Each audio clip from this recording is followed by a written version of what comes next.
Thank you, Leopoldo, and thank you, CMP Coffee Shop. It's really great to be back.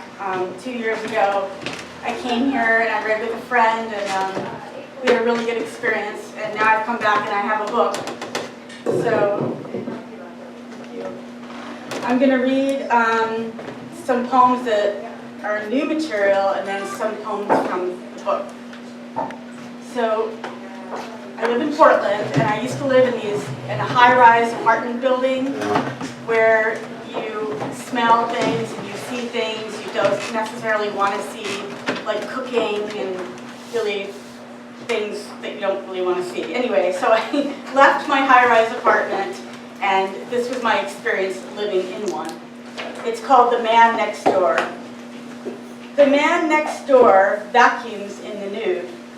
I can see him from our adjoining balconies, high above the street. The man next door pulls down the bed, lies against the wall, turns on the news, and jerks off. At least, I think that's what he's doing. It's hard to get anything done. On the kitchen table, my students' unmarked papers pile up. I haven't once thought of my ex-husband's new home in Chicago. I feel relieved I won't have to see him again. Last year at the airport, I stood at the gate waiting to board my plane when I thought I saw him holding hands on the movable walkway with his wife and his baby. So young and fresh, everything opposite of how I felt that year. Divorce is worse than death, my lawyer said when she handed me the papers to sign. Worse, she said with a little laugh, because he is still alive. In my closet, I looked for my black hoodie and dark sunglasses. To see him, I'd have to climb over the balcony, crank my neck, but now his lights are out, others too. Below, the street sounds are ocean waves crashing.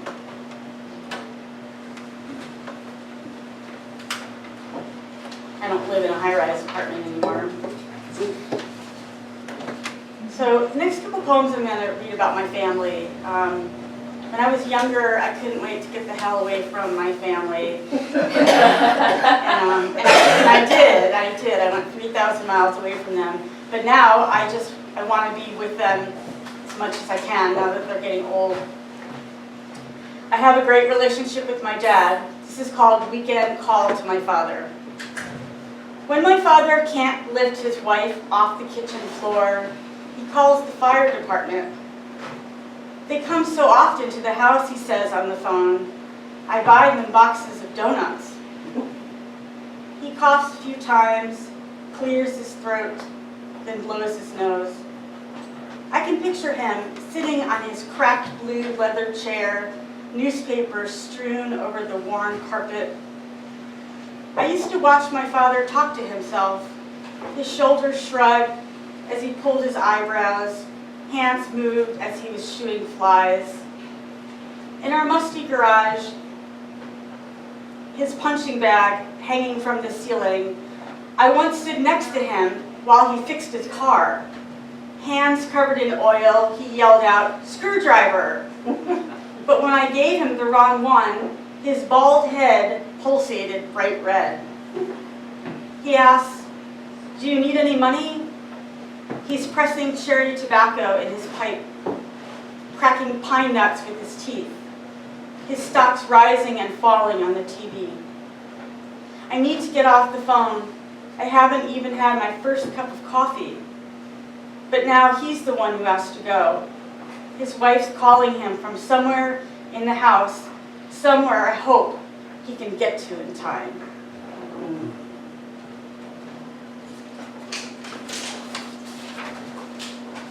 This next poem is about my mother.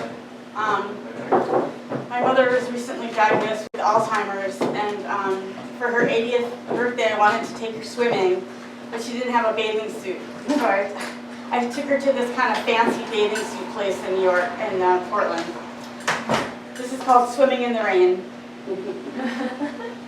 With my hands on her still strong shoulders, I steer my mother to the discount rack, so she won't complain about the prices. The salesgirl comes over wearing an Oregon Ducks t-shirt, her smartphone squeezed into the back pocket of her rhinestone jeans. Cracking her gum, she asks my mother in slow motion, "Can I help you?" My mother is slow as rain, a creaky, twisted bicycle chain. Back at the car, she lifts the black bathing suit and folds it neatly on her lap. I look like a fat seal in that thing, she says. And I tell her, and I'm a seagull crashing into the surf. It's been raining for hours, both of us swimming now in uncharted waters.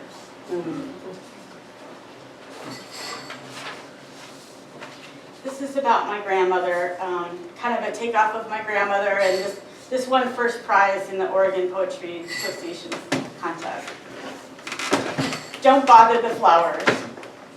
When Grandma told me to stop buying her flowers, I didn't know what to do with the daffodils I was holding in my hand. Should I throw them in the garbage disposal or put them in a vase? I started worrying about flowers withering, stalks drooping, shriveled leaves, and dried up petals falling to their death. Swiveling around the kitchen in the lime green padded chair, I noticed the striped yellow wallpaper matched the crocheted placemats, the napkin holders, the quilted toaster cover. I wasn't supposed to touch anything. Her notepads, grocery lists, paper clip coupons, the newspaper obituaries of people she didn't know, marked and highlighted with a red felt tip pen.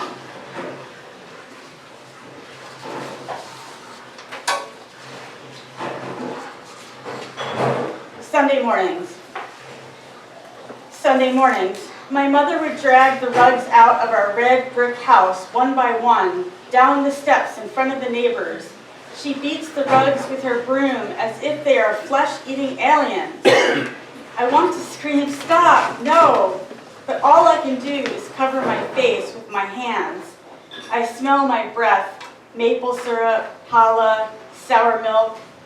If only I had a stick of peppermint gum, everything would be a lot better.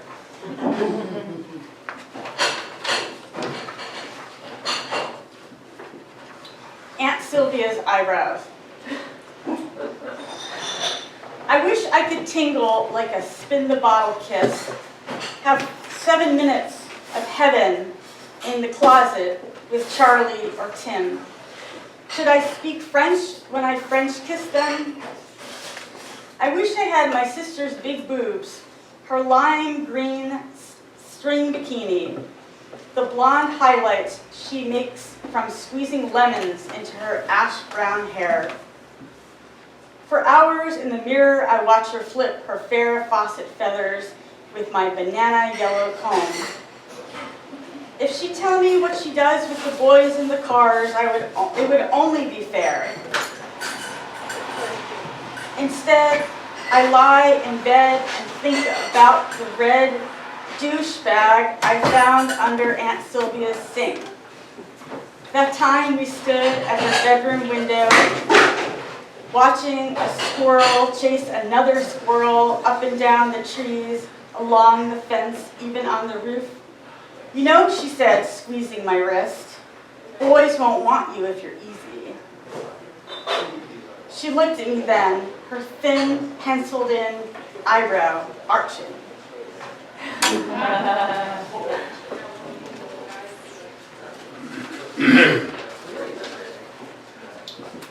This is from my book. It's called Orange Crush. I saw my man put $1 in the soda machine to buy a Coke, but the Coke didn't come out. Instead, what came out was an Orange Crush.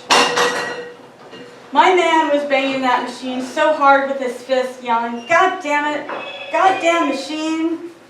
But when he got the Orange Crush, he drank it anyway. "Why?" I asked him. "'Cause it's here and I'm thirsty." "You get used to it. You get used to a lot of things, he said.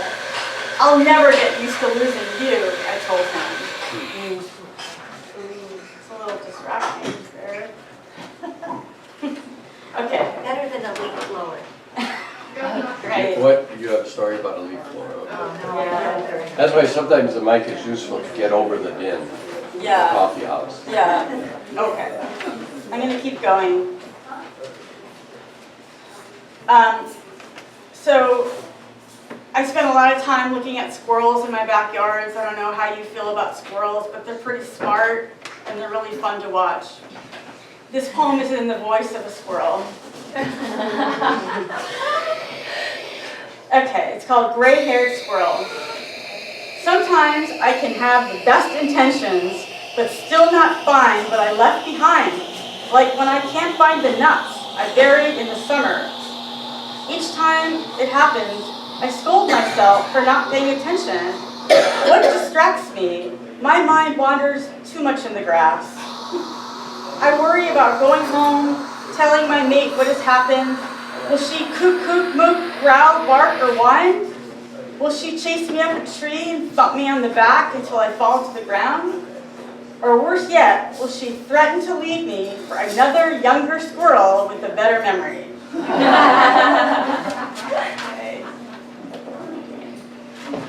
All right.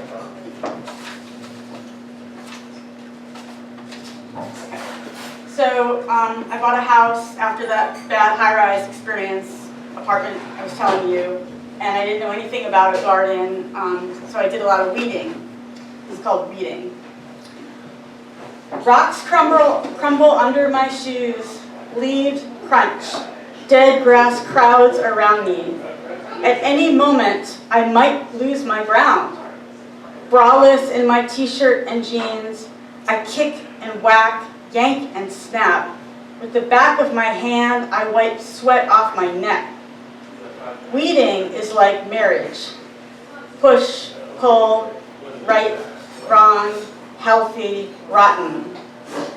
What you bother to take out strains the muscles and returns the next day. I listen to a crow on the street wire tell me the strangeness of myself.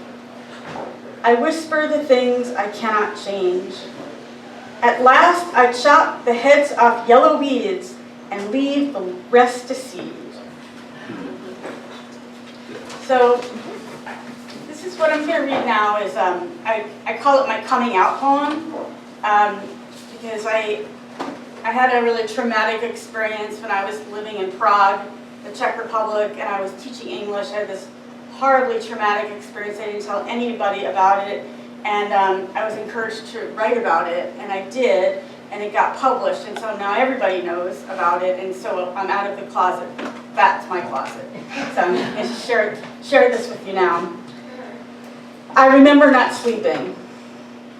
I remember lying on a squeaky cot in a room full of Czech women, listening to them breathe like lung machines. I remember steam hissing from radiators, heels clicking down halls. I remember on the psychiatric ward thinking that the patients were doctors who were there to save me because I was dying. A flashlight shone in my eyes every 2 hours during the night. A needle poked my arm. Someone always watched me in the shower with a flashlight. I remember waking up at night to use the bathroom and seeing Czech nurses watching porn on TV. I remember having sex with men, multiple men and women, but I don't remember feeling anything except sore. I was never tired and never hungry. I got a day pass from the hospital and snuck into a man's car. We smoked unfiltered Camels and listened to Metallica. I hated heavy music, but it felt good to be held. I remember the doctor asking me if I had been breastfed and what it meant to throw stones in glass houses. I was afraid if I didn't get the answers right, something bad would happen to me. One doctor said, sleep deprivation causes mania. My roommate swallowed a crushed light bulb. I remember the bitter taste of pills I hid under my tongue. I remember how good it was to come home, to stretch my legs across my bed, wrap myself in clean cotton sheets, and listen to the rain. Snow fell my last day in Prague before I got on the plane to the States. I wasn't sure I would come back, but I wasn't thinking about that. I'd have to be up for 20 more hours to get home.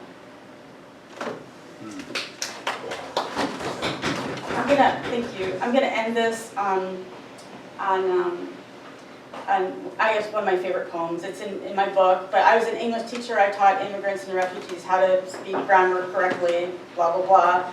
And this is what it turned into. This is called Grammar Lessons. When my students ask me how to use the future tense, I tell them we use will for a promise or a threat. I will always love you, for example. And to make a plan, we use the present continuous. I'm divorcing him. And when they ask about the simple past, he loved me a long time ago. It's not that simple, I tell them. There's certainly nothing perfect about the present perfect. I have loved you since the day I met you. By definition, I ask them, does this mean he stopped loving me? But loving is a non-continuous verb. Loving, I tell them, is incorrect. And for the modals, though confused, I know I still have their interest. I may, I might, I should, I could, keep going, but I won't. Instead, I tell them love is full of tenses. Thank you. Wow.